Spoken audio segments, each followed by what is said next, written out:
Je m'interroge ce jour sur la question de l'abandon du projet de restauration du pont de Palar à l'extrême nord Cameroun.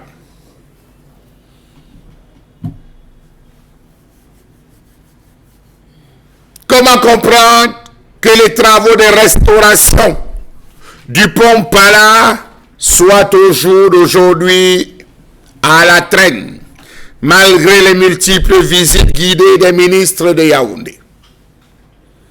Comment comprendre le fait que pour les travaux qui devaient être livrés fin janvier 2021, on se retrouve en août 2023?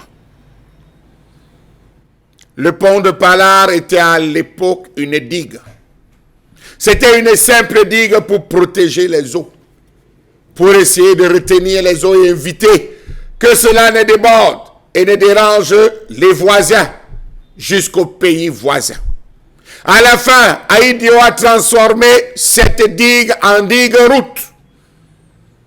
Une digue-route qui allait jusqu'à Bogo. Et un poumon partant de Maroua pour Bogo, Kousséri.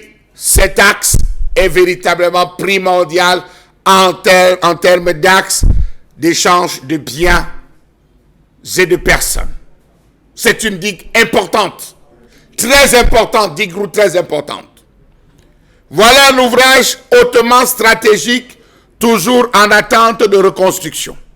Depuis son effondrement en août 2020, le pont Palar à Maroua, dans la région de l'extrême nord du Cameroun, n'a toujours pas été reconstruit malgré les nombreuses promesses du gouvernement. Cette infrastructure stratégique située sur le tronçon routier Maroua-Mora de la nationale numéro 1 est d'une importance cruciale pour la population locale et les voyageurs qui se rendent à Kousséri-Bogo. À qui la faute? Savez-vous que le 28 novembre 2020, en visite à l'extrême nord, le ministre des Travaux publics a annoncé avec assurance, que dis-je, trop grande assurance, la fin des travaux du radier de Palar dans les 45 jours. On nous avait parlé alors d'environ 400 millions de francs CFA qu'il fallait immédiatement mobiliser pour ce radier. Annonce d'ailleurs pompeusement renchérie par le ministre de l'administration territoriale pour la Tangandi qui conduisait cette mission. Élément d'appui, le ministre des Travaux pour assurer les sceptiques disait avoir en son temps autorisé les travaux de nuit comme de jour pour honorer les délais de 45 jours. Ça a été fait. On a pensé à ce radier. Bravo. Il y a eu accélération, sauf que certains engins, certains biens ne peuvent pas traverser, ralentissant de fait le développement économique. Il faut préciser qu'à ce jour, les promesses faites à grand renfort de publicité et d'assurance sont restées lettres mortes. Les travaux piétinent sur le terrain alors que les travaux devaient être livrés le 11 janvier. Une dizaine de jours plus tard, le taux de réalisation des travaux est à environ 40%. Selon Elliot Atina, directeur des travaux du radier de Palar, les travaux livrés ont commencé début janvier après les différentes notifications. Comment comprendre ce retard? À mettre à l'actif des lenteurs administratives.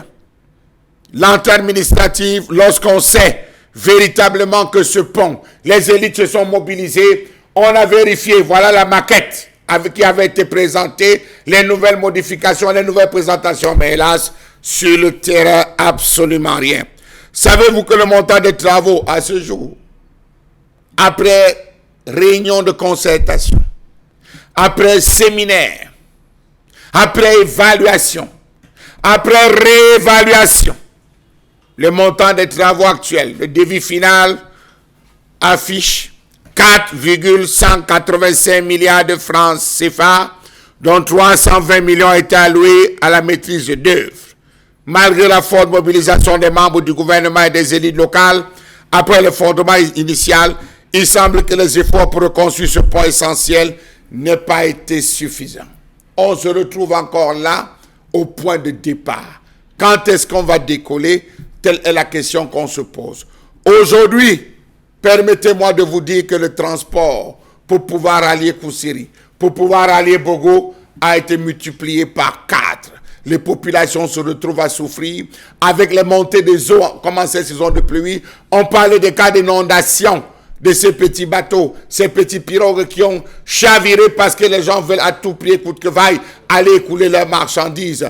Les gros transporteurs sont obligés de dépenser en plus en termes de carburant pour pouvoir aller. Pourquoi est-ce que c'est bloqué? Pourquoi est-ce qu'on ne décrit pas? Pourquoi est-ce qu'on décaisse l'argent à dose homéopathique?